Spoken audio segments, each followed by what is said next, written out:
छत्रपती शिवाजी महाराजांच्या शूर सरदारांपैकीच नाभिक शार्दूल शिवा काशीद याचं जीवनचरित्र मी आपल्या समोर या ठिकाणी आज वाचणार आहे. चला तर मग समजून घेऊया शिवा काशीदचं जीवनचरित्र. आपल्या सगळ्यांना प्रेरणा देणारं हे जीवनचरित्र आहे. शिवा, अरे शिवा, तुझं लक्ष कुठे आहे? चल पटापट हात चालव, तो वस्तरा जपून, नाहीतर इकडे तिकडे बघता बघता माझी मान कापायचास. काय म्हणतो मी? शिवा, शिवा काशीद असं या कारागिराचं नाव. किल्ल्यावर येणाऱ्या जाणाऱ्या सैनिकांची, किल्लेदाराची, सुभेदाराची, सेनापतीची हजामत करायची हेच त्याचं काम. शिवाचा मुक्त वावर पन्हाळ गडावर आणि पायथ्याशी देखील होता. एकीकडं हजामतीचं काम करताना त्याचं लक्ष मात्र गडावरच्या आणि गडाखालच्या घडामोडींवर नक्कीच होतं. पन्हाळगडाला सिद्धीचा वेढा आहे आणि आपला राजा त्यात अडकला आहे हे शिवा जाणून होता हो. याच परिसरात नेवापूर नावाचं छोटंसं गाव आहे. शिवा याच गावाचा बरं मनानं अगदी पाण्यासारखा निर्मळ. पावसाचे दिवस सुरू झाले होते. आत्तापर्यंत शिवा काशीदनं गडावर महाराजांना अगदी अगदी ओझरत पाहिलं होतं. अर्थात महाराज शिवाला अजिबात ओळखत नव्हते.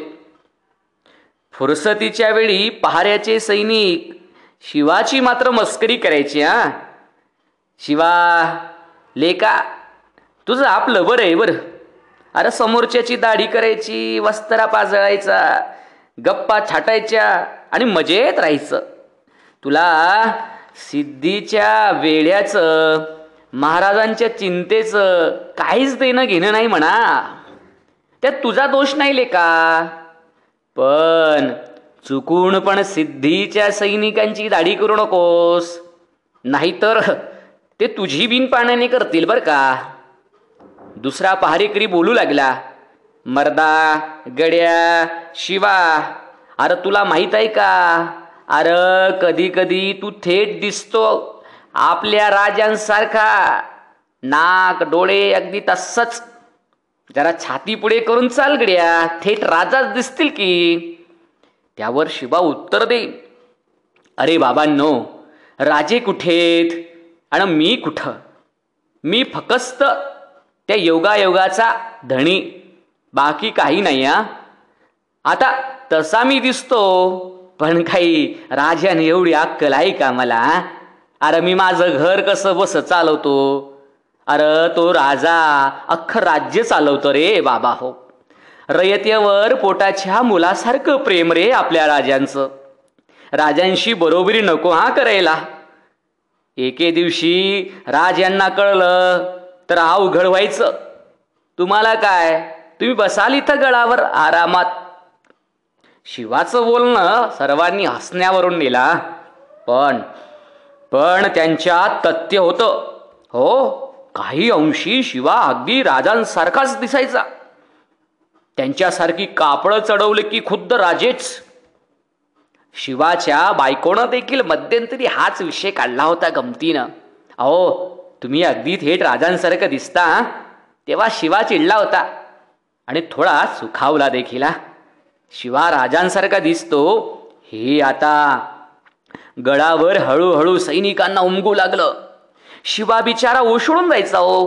पण एकदा त्यानं धीर केला आणि एका पहारेकऱ्याला थेट प्रश्न विचारलाच.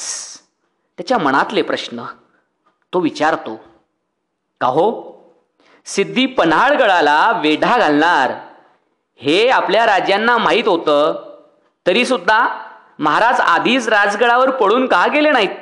इथेच का थांबलेत? प्रश्न अगदी बरोबर होता. नाही करता एका पहारेकरानं शिवाला उत्तर दिलंच, शिवा, अरे मर्दा, अरे ते आपले राजे आहेत.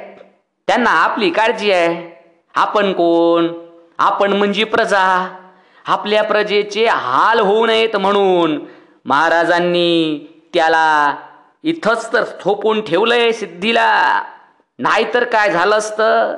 अरे सिद्धीच्या फौजेनं कोल्हापुरात धुमाकूळ घातला असताना मूर्त्या फोडल्या असत्या, लेकी सुना नासवल्या असत्या.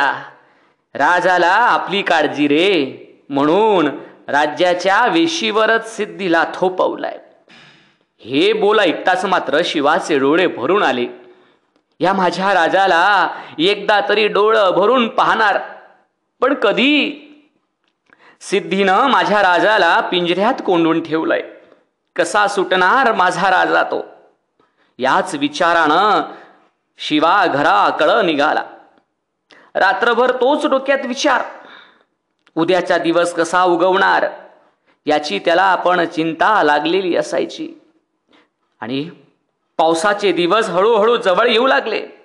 सिद्धीचा वेळा दिवसेंदिवस अधिक बडकट होऊ लागला. शिवानं ज्योतिबाच्या डोंगराकडे पाहत त्याला नवस बोलला. स्वराज्याचा पोशिंदा माझा राजा त्या क्रूर सिद्धीच्या वेढ्यात अडकलाय रे. त्याला लवकर लवकर सोडीव बाबा. मी आणि माझी बायको दोघं बी तुझ्या दर्शनाला येऊ रे ज्योतिबा. दोघं बी तुझ्या दर्शनाला येऊ. या एकूण अस्वस्थ परिस्थितीमुळं शिवाच्या मनाची घालमेल होऊ लागली. घरात त्याचं कशावरही लक्ष लागेना. शिवाची ही अवस्था त्याच्या पत्नीनं बरोबर ओळखली. ती म्हणाली, असं काय झालं तुम्हाला? अहो कशातही लक्ष नाही, पूजा नाही, रोजचा हरिपाठ नाही. कुणी काही बोललं का? मला बी माहिती आहे गळावर राजे चिंतित आहेत. पण तुम्हाला काय झालं? राजेच यामधनं मार्ग काढतील की. अहो ते समर्थ आहेत. शिवाचं मात्र समाधान काही या गोष्टीतनं होत नव्हतं. आता पाऊस चांगला सुरू झाला. पन्हाळगडावर काळे कुट्ट ढग जमू लागले. जणू हिंदवी स्वराज्यावरच मळप दाटून आलं. पावसाच्या धारांनी अवघा पन्हाळगड नाहून निघाला. बाहेर येणं जाणं अशक्य होऊ लागलं. पावसाचा जोर हळूहळू वाढतच होता. पहारेकऱ्यांना आणि सैन्याला खात्री वाटू लागली, या भयंकर पावसात सिद्धीचं सैन्य शिथिल पडणार. त्यांना इथल्या पावसाची कल्पना नाही. वेढा सैल झाला की राजे सुटणार. पण भलतच होऊ लागलं. वेढा अजून बडकट होऊ लागला. स्वतः जातीनं सिद्धी पहाऱ्याला बसला होता. काय बोलणार नि कसं बोलणार? शिवा काशीची मुद्रा अधिक गंभीर होत होती. त्याला आता स्वतःपेक्षा राजांचीच काळजी वाटू लागली.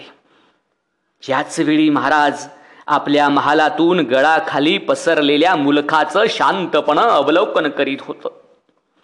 खिडकी बाहेर पावसात नाहत असलेला अगदी शेजारचाच पावनगड महाराजांना दिसला.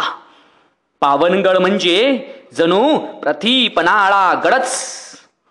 अनेक वेळा आपल्याच लोकांना खरा पन्हाळगड कोणता असा प्रश्न पडायचा, तर शत्रू पक्षाला तर नेहमीच प्रश्न पडायचा. शत्रू पन्हाळगडाऐवजी पावनगडावरच हल्ला करायचा आणि पुरता फसायचा. एखादी वीज चमकावी तसं काही झालं. महाराज एका क्षणात बाजूला झाले. त्यांनी बाजी प्रभू देशपांडे आणि इतर निवडक मंडळींना चर्चेसाठी बोलावलं. अगदी तसंच करायचं. काय होतं महाराजांच्या मनात? कसे निसटणार होते ते? महाराजांनी तातडीनं बैठक बोलावली. सर्व बाजूंनी विचार करून काही महत्वाचे निर्णय झाले. गडावर वेगानं हालचाली सुरू झाल्या. प्रत्येक मावळ्यास आपली जबाबदारी आणि कर्तव्य याची जाणीव करून दिली. जे काही करायचं आहे ते बिनबोभाटपणं.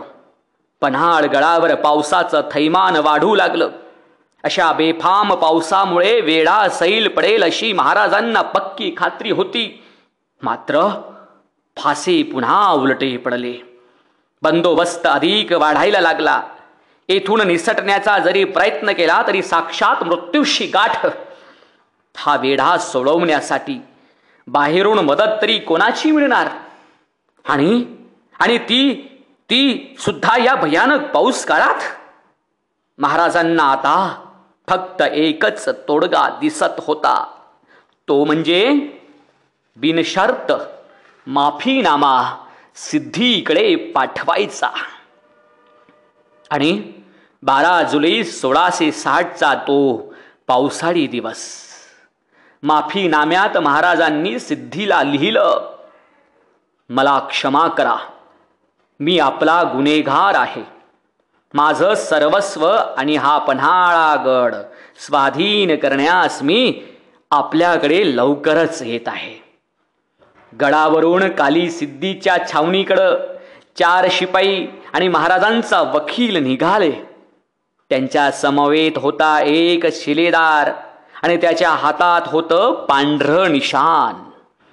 अगदी याच वेळी गडाच्या महादरवाजापाशी शिवा काशीत उभा होता. तो शांतपणे ही सगळी गडबड पाहत होता, मात्र त्याचा अर्थ काही त्याला कळत नव्हता. इकडे तिकडे चौकशी केल्यावर त्याला समजलं, महाराजांनी सिद्धीसमोर सपशेल शरणागती स्वीकारली आहे. बापरे, असं कसं झालं? आपले महाराज असं कसं करू शकता? पण जे झालं ते त्याच्या डोळ्यासमोर झालं. तो अस्वस्थपणे आपल्या घरी गेला. महाराजांनी पांढरं निशाण आणि माफीनामा पाठवल्यावर सिद्धी जोहरला जणू हर्षवायू झाला.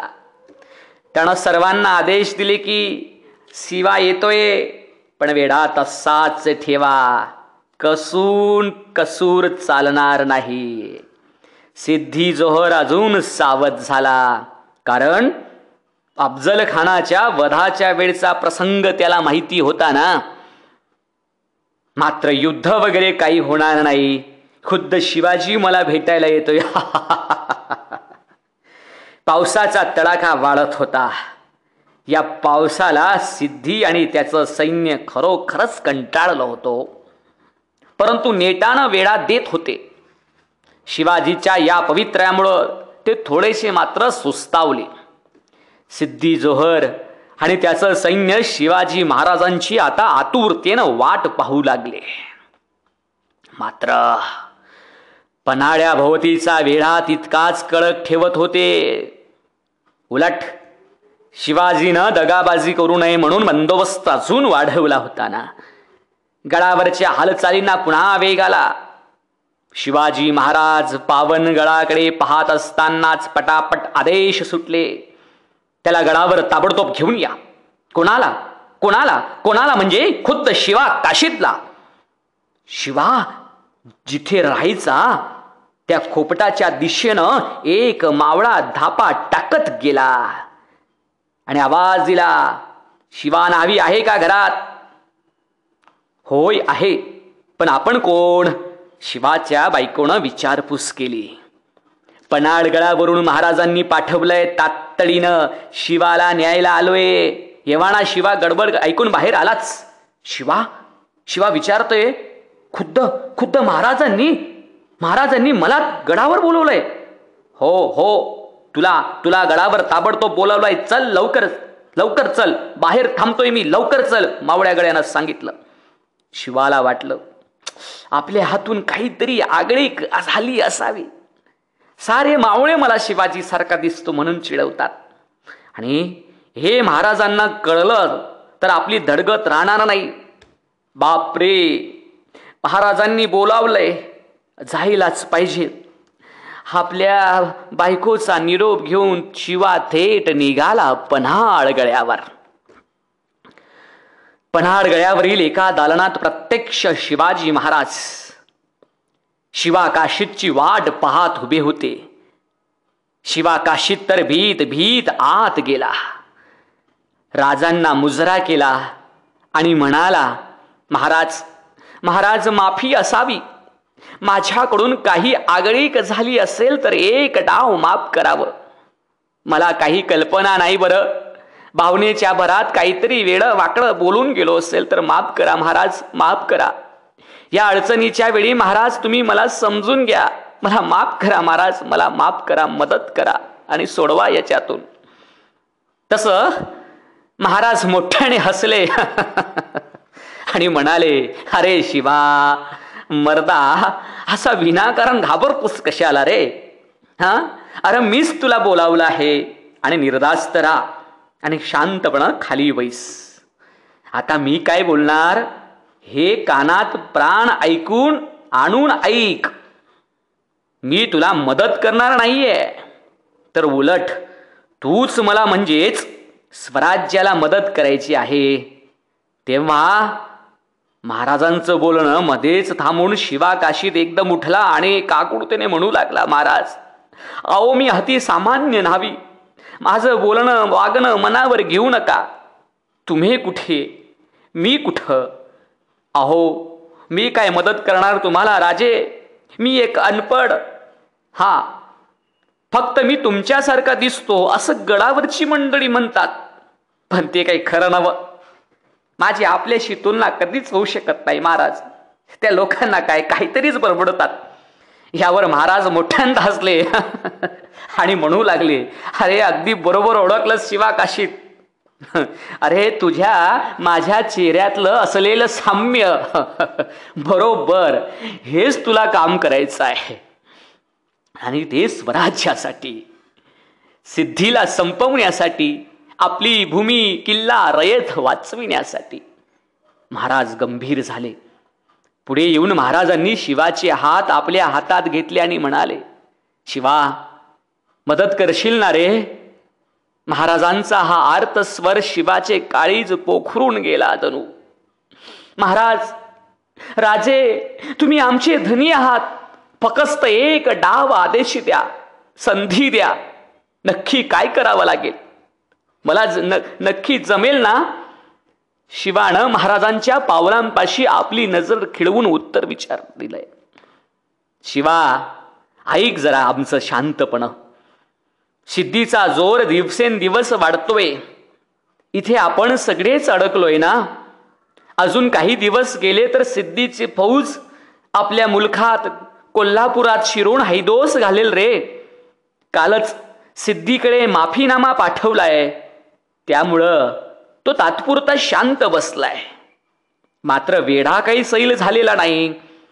आपल्या गुप्तहेरांनी या गडावरून पळून जाण्यासाठी एक वाट शोधली आहे. ही वाट अतिशय दुर्गम, घनदाट झाडींमधून जाणारी, त्यात पावसाचे दिवस. त्या बाजूला सिद्धीचा बंदोबस्त थोडा कमी आहे. तेथून लपत छपत रात्रीच्या वेळी पांढर पाण्याच्या ओढ्याच्या अंगानं सरळ आम्ही सगळे विशाळ गड गाठणार आहोत. दुसरा कोणताच पर्याय नाही. आणि तेही आपण आजच्या रात्रीच निघणार आहोत, समजलं? शिवा कानामध्ये जणू पंच प्राण आणून ऐकत होता. महाराज थांबून शांतपणे पुन्हा बोलू लागले, शिवा शिवा, आता मला तुझी मदत लागणार रे. तू माझ्यासारखा दिसतोस असं माझ्या मावळ्यांनी यापूर्वीच सांगितलंय. तू तयार असशील तर तू माझी कापडं अंगावर चढवायचीस, जणू प्रति शिवाजी व्हायचं. माझ्यासारखं बोलायचं, हसायचं, चालायचं. तुझ्याबरोबर अजून काही मावळे असतील. तुझ्यासाठी तिथं एक पालखी असेल, त्यात बसायचं. तू वेगळ्या दिशेनं जायचं आणि आम्ही विशाल गडाच्या दिशेनं जाणार. शिवा यापुढे नीट ऐक. शिवाजी पळाला, शिवाजी पळाला असं कळताच सिद्धीचं सैन्य चिडून आजूबाजूच्या परिसरात मला शोधायला निघणार. ते तुझी पालखी पाहतील. त्यांना वाटेल आत बसलेले महाराज आहेत. ते तुला सिद्धी समोर हजर करतील. तू देखील आपण शिवाजी महाराजच आहोत असं भासवून तसंच त्यांच्याशी बोलायचं, वागायचं. आणि आणि आणि सिद्धीच्या सैन्यानं तुला पकडलं नाही तर मलकापूर या गावी येऊन तिथं पालखी सोडून द्यायची आणि मला पांढर पाण्यापाशी येऊन भेटायचं. समजलं? समजलं महाराज, समजलं. सारं काही समजलं.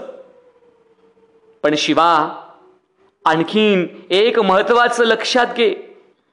तुला जर सिद्धीच्या सैन्यानं पकडलं आणि तर तू शिवाजी नाहीस असं कळल्यावर तुला ते हाल हाल करून मारतील, हेही ध्यानात ठेव.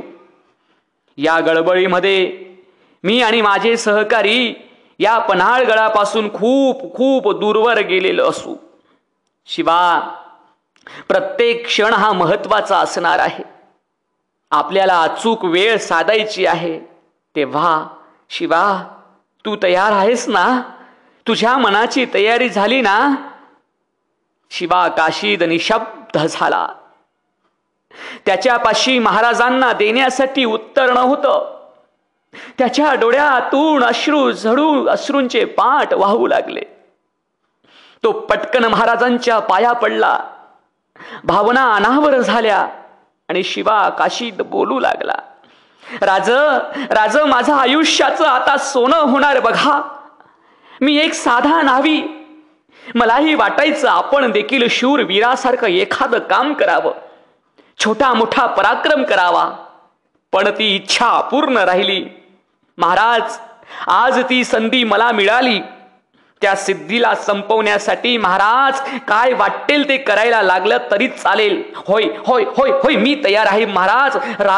राज, तुमची कापडं अंगावर एकदा चलली ना की मला 12 हत्तीचं बळ मिळेल. तुम्ही काही बी काळजी करू नका. तुम्ही निर्धास्तपणे विशाल गडावर जा. जगलो वाचलो तर तुम्हाला भेटेनच, आणि मेलो तर माझ्या आयुष्याचं सार्थक झालं असंच म्हणेन मी. त्या सिद्धीची अशी काही बिन पाण्यानं हजामत करतो की तुम्ही पाहतच राहाल. तसं राजांनी मंद स्मित केलं. बाजूला असलेल्या बाजी प्रभू देशपांडे हे देखील उपस्थित होते. हो महाराज, एक छोटीशी विनंती आहे. शिवा काशीत विचार सांगतोय. महाराज, माझ्या बायकोला एकदा भेटून येतो. पुढे भेट होईल न होईल? शिवानं विचारल्यावर महाराजांनी त्याला लागलीच परवानगी दिली. शिवाला काही सुचेना. शिवा घरी आलाय. आपल्या बायकोला काय सांगावं, कसं सांगावं ते त्याला कळत नव्हतं. अखेर शिवानं तिला सर्व वस्तुस्थिती समजावून दिली. आणि हे स्वराज्याचं काम आहे. आपल्या राजाला त्या सिद्धीनं कोंडून ठेवलंय ग. त्याला सोडवायला जातोय आणि झट दिशी माघारी येतो बघ. तू काय बी काळजी करू नकोस. अरे हे पवित्र काम मला करू दे. अशी संधी आयुष्यात वारंवार कधी येत नाही ग. येतो मी, स्वतःची काळजी घे असं बोलून शिवा काशी झट दिशी खोपट्या बाहेर गेला. देखील बायको निशब्द.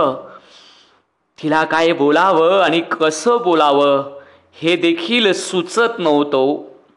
त्यावेळी तिची मानसिकता काय असेल? प्रत्यक्ष राजांनी दिलेली कामगिरी ऐकून ती एकीकडे सुखावली होती. मात्र आपला धनी पुन्हा परत येईल ना याबद्दल मात्र ती आता साशंक होती. मोठ्या धीरानं तिनं शिवाला निरोप दिला. खरोच बायकोचा निरोप घेऊन शिवा घाईघाईनं गडावर परतला. महाराज त्याचीच वाट पाहत होते. महाराजांनी त्याच्या खांद्यावर हात टाकून बोलू लागले. शिवा, आता मागे हटू नकोस. समोर ठेवलेली माझी कापडं घाल आणि मला पाहू दे माझंच प्रतिबिंब कसं दिसतं ते. तसा शिवा गहिवरला. समोर महाराजांची राजवस्त्र ठेवली होती. अंगरखा, पायजमा, तो पहा शेला, तो मोत्याचा तुरा, कंठा, कमरपट्टा, सोन्याचं कड, बाजूबंद, बोटातल्या अंगठ्या आणि आणि आणि कवड्यांची माळ. शिवा हे सगळं घालून राजा समोर एक एक कापड घालून अंगावर घालून राजांसमोर आला. आणि वाह वाह, सुरेख शिवा, सुरेख. पण एक गोष्ट राहिली की हे सगळे कापड घातल्यावर तू दिसतोच आमच्यासारखा. पण एक गोष्ट राहिली ती म्हणजे जिरे टोप आणि शिरपेच. महाराज महाराज सांगतायत शिवा तो मी तुला घालणार रे, मी माझ्या हातानं तुझ्या डोक्यावरती तो जिरेटोप घालणार. असं म्हणून खुद्द महाराजांनी शिवाला जिरेटोप घातल्यावर आजूबाजूची मंडळी, अगदी बाजी प्रभू देशपांडे सुद्धा अक्षरशः अवाक झाले. अगदी आपल्या महाराजांचं जणू प्रतिबिंबच. नंतर शिवाच्या कमरेला तलवार बांधली. तसं महाराज सुखावले आणि म्हणाले, शिवा शोभतोस खरा रे माझ्यासारखा. नीट ध्यानात ठेव, या क्षणापासून तू शिवाजी आहेस. शिवाजींसारखं बोलायचं, चालायचं. काय शिवानं महाराजांच्या पावलावर आपलं डोकं टेकलं. गडावरच्या देवदेवतांना शिवा आणि महाराज पाया पडून आले आणि लागलीच निघाले. अवघ्या पंचक्रोशीत प्रचंड प्रचंड पाऊस पडत होता. आभाळात मेघांची दाटी, अंधाराला सुरुवात देखील झाली. ह्याच वातावरणाचा फायदा घेऊन महाराज शिवाकाशीत बाजी प्रभू आणि निवळक मावळे भरा भरा भरा भरा भरा निघू लागले. दिवस होता 12 जुलै 1660, आषाढ पौर्णिमा. विजांचे थैमान. पाऊस त्या दिवशी जरा जास्तच पडत होता. शिवाजी राजे आणि त्यांचे 600 मावळे तयार होते. हर हर महादेव असा नारा सर्वत्र होत होता. ठरल्याप्रमाणे 2 पालख्या तयार होत्या. एकामध्ये खुद्द राजे बसले. क्षणात दुसरी पालखी पुढे आली. त्यात शिवा काशीतला बसवण्यात आलं. महाराजांनी क्षणभर त्या दुसऱ्या पालखीकडे पाहिलं आणि म्हणाले, शिवा जीवाला सांभाळा, येतो आम्ही. असं म्हणत झटक्यात त्यांची पालखी आणि ते 600 मावळे पावसाळ्याच्या त्या रात्रीच्या अंधारात अदृश्य झाले. काही कालावधी जाऊ दिला आणि आता शिवा काशीतची पालखी आणि काही निवळक मावळे वेगळ्या दिशेनं अंधारात निघाले. काही वेळानंतर सिद्धी जोहरच्या छावणीत एक घोडेस्वार ती बातमी घेऊन आलाच, हुजूर हुजूर हुजूर शिवाजी किल्ले से भाग गया, अभी अभी मालूम पड़ा. सिद्धी जोहर तर उठून उभाच राहिला. कसं शक्य? इतक्या कडे कोट बंदोबस्त आणि सोबत 40,000ची फौज असताना तो पडून जातोच कसा? कालच तर त्यानं शरणागतीचं पत्र दिलं होतं. म्हणजे आम्हाला त्यानं बेवकूफ बनवलं. सिद्धी प्रचंड चिडला, हातवारे करू लागला. त्याला तर आता वेळ लागायचंच बाकी होतं. शिवाजी सापडला नाही तर आदिलशहा बादशाह पुढं आपण आपलं तोंड दाखवायचं तरी कसं? काय होईल, कसं होईल आपलं? त्याला त्याचं भवितव्य दिसू लागलं. त्याच वेळी त्या छावणीत फाजल खान आणि सिद्दी मसूद ही मंडळी होती. सिद्दी मसूद तर सिद्धी जोहरचा जावाई. चिडलेल्या सिद्धीनं आपल्या जावयाला म्हणजे सिद्धी मसूदला आज्ञा केली, जाओ तुरंत जाओ और किसी भी हालात में वो शिवा को कैद करके यहाँ लाओ. तसा मसूद आणि त्याचं सैन्य शोध मोहिमेवर निघालं. सिद्धीची देखील हेर होतेच. ते हेरही निघालेत. त्यांच्या सांगण्यावरून काही कोस दौडत आल्यावर समोरच्या जंगलामध्ये काही हालचाल त्यांना दिसली. एक पालखी दिसली. ताबडतोब त्यांनी त्या दिशेनं सैन्य नेलं. पालखी समोर आली तसं त्यांना वाटलं शिवाजी पालखीतून पडतोय. ठरो ठरो ठरो करीत पालखी थांबवली. शिवाजी महाराजांना खाली उतरवलं. सिद्धी मसूदला प्रचंड आनंद झाला. अखेर शिवाजीला जेरवंद करीत पुन्हा मागे येऊन सिद्धी जोहरच्या छावणीत आले. सर्वप्रथम जावाई छावणीत घुसला आणि आपल्या सासऱ्यासमोर म्हणजे सिद्धी जोहर समोर मोठ्या वल्गना करू लागला. होय, मैंने पकड़ के लाया त्या शिवाला, मैंने पकड़ के लाया हुजूर. पळून जातो काय? मी आणला त्याला पकडून. असं म्हटल्यावर सिद्धी जोहरला तर अतिशय अत्यानंद झाला हो. तो जावयाचं तोंड भरून कौतुक करू लागला आणि आदेश दिले की ताबडतोब आमच्या समोर त्या शिवाजीला हजर करा. कधी त्याला भेटतोय आणि हिसाब चुकता करतोय असं मला वाटलंय. लागलीच मसूद बाहेर जाऊन त्या शिवाजीला सिद्धी जोहर समोर आणलं. सिद्धीला प्रचंड आनंद झाला. तो मसूदवर खुश झाला आणि शांतपणे त्यानं शिवाजीला निहाळलं. होय होय, हाच शिवा. गेली अनेक महिने आम्हाला चकवा देणारा हाच तो शिवा. सिद्धी जोहर त्याला थेट प्रश्नच विचारू लागला. शिवा ना तू? गलती हो गई. शिवाजी महाराज ना तू? स्वतः एकीकडे हाताहाची बोलणी करतोस आणि गुपचूप पडून जातोस. प्रत्येक वेळी काही ना काहीतरी बहाणे करून चकवा देऊन आम्हाला दगा दिलास.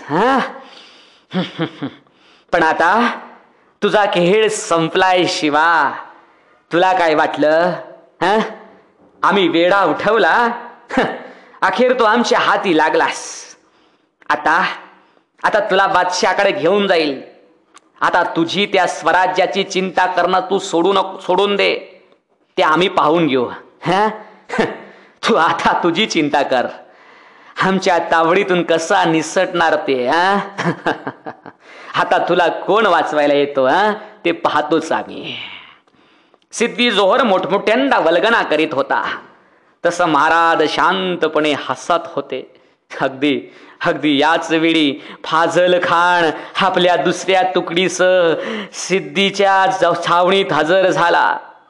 शिवाजी सापडला ही बातमी त्याला कळताच तो ताबडतोब पाठीमाग फिरला होता.